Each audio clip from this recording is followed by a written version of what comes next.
A lot of people drift through life. They're kind of discouraged. They don't have the life that they want.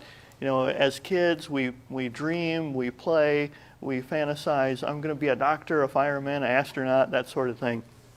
And as we get older, we kind of lose sight of those things. We lose sight of our curiosity, our sense of wonder, and you know, our dreams kind of fall apart. We look at our lives and go, I'm in a crap job that I hate, and I don't like, you know, the relationship that I'm in, and all these things that aren't going the way that we want. We kind of look back on our lives going, what happened? And we simplify this and excuse our lack of drive and ambition and lack of honesty of looking in the mirror and realizing that it's not the blame that we place on the school system. It's not the government. It's not our parents' bad, you know, parenting. It's our own personal choices in life of what we've decided to option for ourselves. We limit ourselves by the conditioning that we've had that as time progresses, it's not on us to do something about it. We're so used to society taking care of us. You know, I'm not saying that government doesn't make things worse on us. Parents should bring their children up properly, and schools are supposed to teach us things, but schools don't actually give us real life skills. Common Core math and all that crazy stuff that's come up since, you know, I've been out of school, things seem to be backsliding. And I think in our modern age, we've reached a point where, especially with younger people, they don't know how to access the tools that some of us older people naturally just grew up with. We have etiquette. We know how to dress nice. We say thank you to other people. We hold doors open for the elderly, things like that. And you don't see that too much anymore. You know, I did a study on a lot of famous, successful people. I wanted to see what their traits were, what got them where they are in life, all different backgrounds. And the surprising thing to me is a lot of people are the ones who are the most successful in life are the ones that came up from nothing. And I started thinking about that. You know, there's New Year's resolutions. You know, I was thinking about that when I was trying to polish up this book and get it out early this year. That everybody starts off the new year thinking, I'm going to make changes, I'm going to make my life better. But we do this every year. And I'm thinking to myself, why do we do this every year? Why aren't we just building off of the success and things that we've lived up to from the previous year? Why are we always starting over? Because they always say, if you're not further ahead a year from now, you've wasted your time. And I wanted to figure out, you know, why is that? Why do people make that backslide? You know, you make 2 steps forward, 3 back, though. You know, it just seems that way to me. But I think part of it is we don't realize that we're making a resolve to change. We say we want to, but it's more like we're daydreaming, we're imagining what we would want. We don't have the tools to know how to implement that desire and push it on to the next level of actually taking action and steps to make those goals a reality. Now, there's a lot of reasons for that, psychologically speaking. When we face change, our minds are designed to prevent us from doing something that's different because change is scary. Well, we're programmed to avoid pain, to avoid the things we're afraid of. You know, things that might hurt us. So we're kind of bucking our own internal programming. So all the incredible ideas and talents that are out there that each person has deep down, they don't get realized. There was a motivational speaker by the name of Les Brown who was quoting somebody else when he said that graveyards are full of dreams and unrealized talents and potentials because people live and then they die, and the things that they could have been die with them. And to me, that was really profound. It was really sad, and I thought, well, I've made changes in my own life. I've had a very hard upbringing, and I don't use it as an excuse. I used it as fuel to keep me going. You know, I never used to tell people the things that I went through because I didn't want people to pity me. I didn't want them to look at me and say, well, you know, you had this happen, you know. But I was born premature. I dropped down to less than 2 pounds. You know, back in the 70s, they put me in an iron lung, and I barely made it. So I guess you could say that I was born fighting. You know, and it didn't get very much easy after that. I went through the foster care system. I have Asperger's, so I have, you know, mental development issues. I have ADD. So learning was very difficult for me. But I had a very high IQ, so it was very frustrating for me too, because I was smart enough to understand things, but not articulate enough to express what I felt. So I thought I was stupid. Well, I would go through school, I'd get beat up, I'd sit in the back of the room reading comic books and drawing, and you know, just being the quiet, shy, creative type that got beat up during recess because none of the other kids understood me. Then I went through foster care and all this other stuff, and then I was homeless. So, you know, for me to go from 0 to owning several businesses and speaking all over the country, people are like, how did that happen? And I thought, okay, how did that happen? I wasn't even sure, other than the fact that I just dug in and did it. But I didn't understand, even for myself, that I was following in the footsteps of the giants before me just by watching what other people did and overcoming the same things like they did. When you look at someone like anybody who's a household name, Gene Simmons, Oprah Winfrey, you know, the list goes on. Many different races, nationalities, sexual orientations, I don't care what it is. The common thread behind them is they came up from very little and had a lot of hardships, but they worked harder at it because they had to overcome those obstacles. They didn't let their fears and the bad things that happened to them stop them. They used them as motivational factors to say, I'm going to overcome this. I think to some degree, it isn't the smartest people that survive, it's the people that procrastinate less. It's the people that overcome their obstacles and realize that they have challenges to overcome. You know, indecision is the enemy of opportunity. When you're trying to figure out what to do, you're not taking the action that you need to overcome the things that are in your way. Michelle Bellinger once told me, we are our biggest own obstacles to our own success. And it took me a while to figure out what she was talking about. And it's like, you're in the middle of the road so much you don't know which direction to go, then life is passing you by. You know, I think that they say that you have 5 seconds when a choice is presented to you for you to actually take action and resolve yourself to do it. Where if you wait longer than that, it's just going to pass you by and you're not going to follow through with it because you're always going to be debating it in your mind. When you decide what to do, you commit to it, you make goals, and you aim toward it, you're going to accomplish, and it's just a rinse and repeat after that. I'm not saying it's easy. I'm not saying you're not going to have failures. But I talk a lot about failures in my book and how to overcome them, how to get past the bad things that happen to you. Procrastination is a really bad one for people. You know, you keep putting things off because, like, again, you don't want to face those fears and challenges because they're overwhelming to you. But if you tackle them head on, what's the worst that can happen? It doesn't work. You pick up the pieces and you move on. You try something else. You try a different approach to it. So when you take ownership and you don't blame other people any longer for the setbacks you've had, you know, you look at those people who have tried to be negative to you. Sometimes it's your own family. The people that are closest to you will be the ones that tell you, oh, you don't want to go after that dream. You should do what your father did. You should go to college. You should do this, this, and this, have this job, follow in so-and-so's footsteps. At least that's safe. Well, playing it safe never pushed you beyond your boundaries.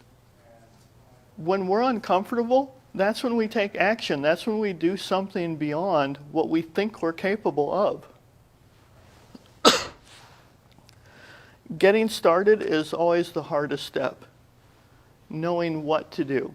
A lot of people want to do something better, they want to live better, but they don't know what next action to take.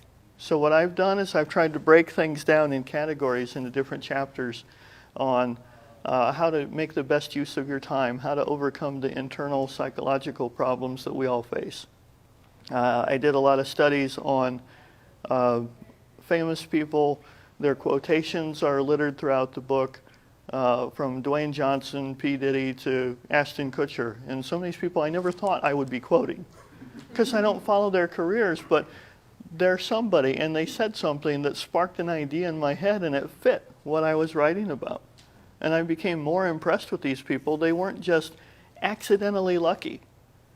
Very few really powerful, successful people out there just inherited their wealth. And those who do, I don't respect them because they didn't do anything to earn it.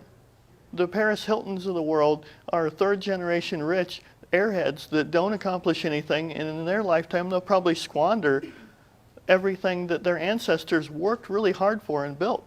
Why? Because they don't appreciate it. They didn't have to do all the hard steps to get there.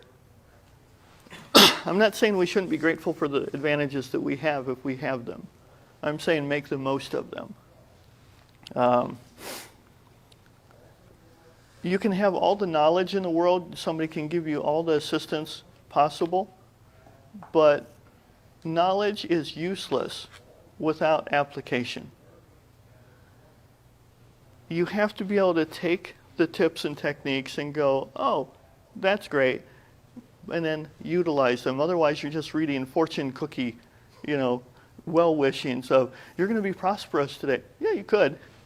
Or you could just eat the cookie, gain some more extra calories, and then walk out the door. So everything that happens to us is a direct result of our own personal choice. I gave the same talk at another gathering in Cleveland a couple years ago. And I started it off by, there was a packed room, people standing up in the back because there weren't enough seats, because they were coming in, they wanted to be empowered, they wanted to know how to fix their lives. But when I started it off by saying, the person who's at fault for your problems is staring back at you in the mirror, two ladies got up and walked out. Like, okay, they didn't want to own their own problems. They didn't want to accept the fact that it's because when they rolled out of bed that morning, they were blaming everybody else but themselves. And that was really sad for me, because it's like I wanted to help everybody in the room fix something that was going on in their lives that day. But before they could even hear me out for the rest of the sentence on what they could do to change that, to figure out why they were blaming other people instead of acknowledging it, they left. So you can't fix people that are broken. You can't go out of your way and drain your own well to help other people if they're not taking it from you, if they don't really have the desire to be helped. And that's one thing I'm trying to do with my life is I've reached a point where I'm moderately successful. I know where I came from, and I haven't forgotten it. So I want to pay it forward. I think it's valuable as a life lesson that we always remain aware of all the different steps. I'm not going to go overboard the other way and say I'm so well off that I don't want to keep pushing for more. It's just about being open-minded to the entire spectrum. Because no matter how great off you eventually become, I don't care if you're a multimillionaire, you could lose everything in the stock market crash. You could start completely over. And then if you treated people like dirt on your way up, who's going to help you? Nobody, probably. But you did that to yourself. So if you're grateful and you have respect for other people, I call it being nice to the gatekeepers in the book. And what that means is, if you're nice to a receptionist or the fast food worker or anybody who's doing something for you, I used to work at a hotel, night auditor. So when I check into a hotel like at this conference, I'm nice to the person who I know is struggling at their job because they're new at it and they're poking around. You can see it on their face, learn body language, and that's what I talk about too, is you're going to get a lot more further with them. It's the whole bees, and honey versus vinegar. You know, you're going to encourage people by being understanding to them, by saying, hey, is that, whatever system you're working with, they look up surprised and you're patient with them. And I've even walked somebody through how to book me into a hotel room, and they're like, wow, cool, thanks. You put a smile on their face, it makes their day better. They're going to treat the next person a little bit better instead of being frustrated. I'm not saying they're not accountable for their own actions, because 90% of life is how we choose to react to the 10% of the shit that happens to us. And, you put a smile on somebody else's face, they pay it forward. It's a ripple effect. You don't live in a vacuum. We're not, every man is an island sort of thing. It is all on us as individuals to accomplish, but we're kind of working as a symbiotic relationship with each other in doing that. If each person strove for better, it would make the whole world better, because we all are lifting ourselves and each other up at the same time.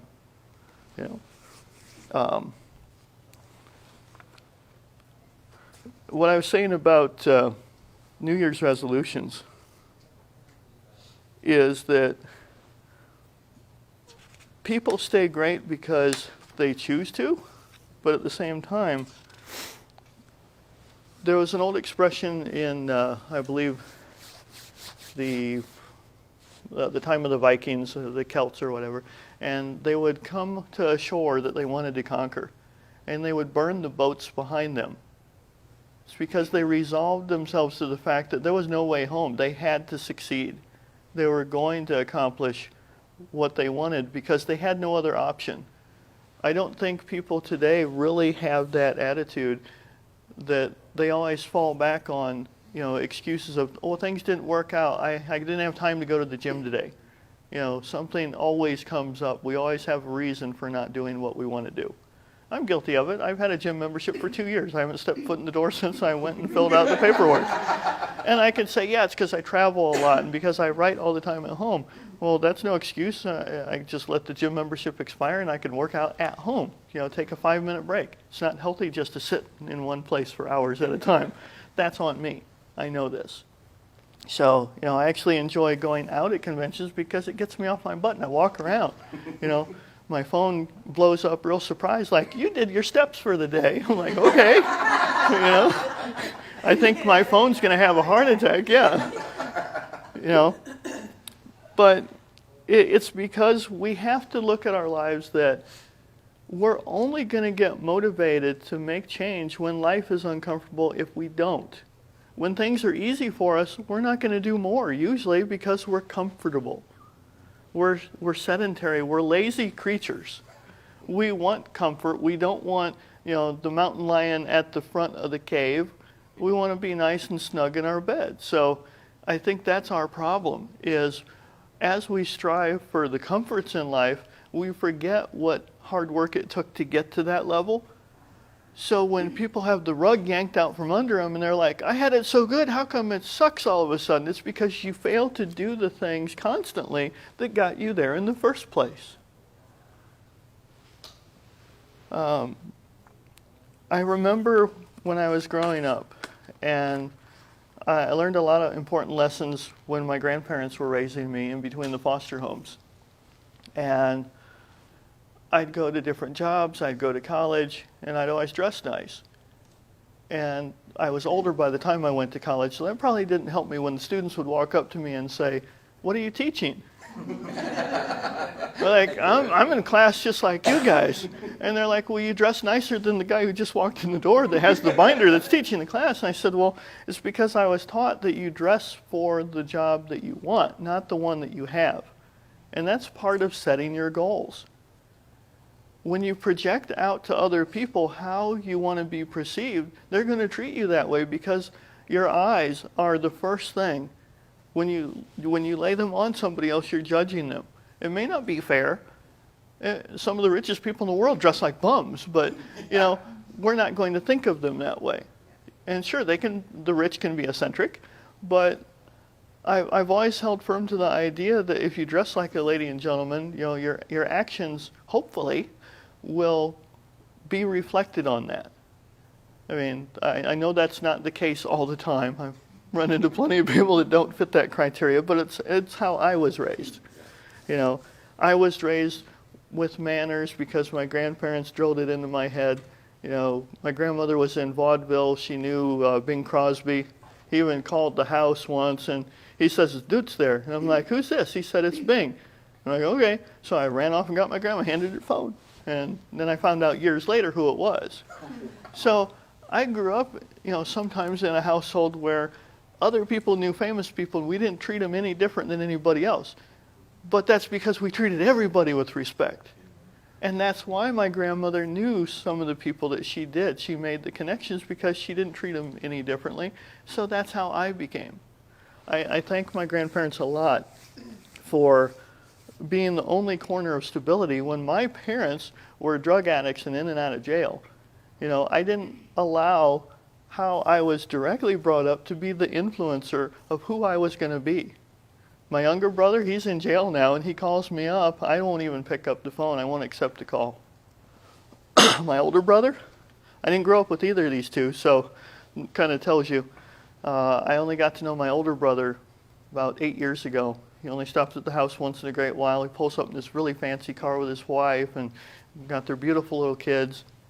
He's corporate CEO of his own company with a military contract, and he worked through not only the U.S. Army but through Microsoft because he was in Army intelligence. He earned his way through his degrees, and he utilized both of those skills to land the job that he had. And then you got, you know, the little brother who's in prison. So it's like you have this huge gap, and I'm somewhere, well, hopefully not in the middle of that, but hopefully a little bit higher up. Yeah, I hope anyway. And I'm sitting there thinking, even in the genetics of my own family, it's been such a diverse scale, and we were all influenced by certain similar factors, but it clearly shows to me that we all made our own choices, and those were the repercussions of them. We could easily look at, you know, John and say, well, he's in jail because his parents were useless. And, you know, the other one, he was brought up by the adopted family who were well off in a nice part of Fort Wayne. So, of course, he had advantages. But that's not true. The two of those brothers did get to grow up together. I didn't with them. So that's even more staggering that they were of those two big extremes when they grew up together. So it's their outlook. John was always hostile and angry and blamed everybody, even as a little kid. He'd say, I want to take a machine gun and shoot so-and-so. He was a little kid. And my older brother was like, I'm going to go to college, you know. So their perspectives, and I think it's been said that at like age 5 or 8, somewhere in there, we're already pre-programmed at that point of our outlook on life and where we're going to evolve to. Doesn't mean we can't change and adjust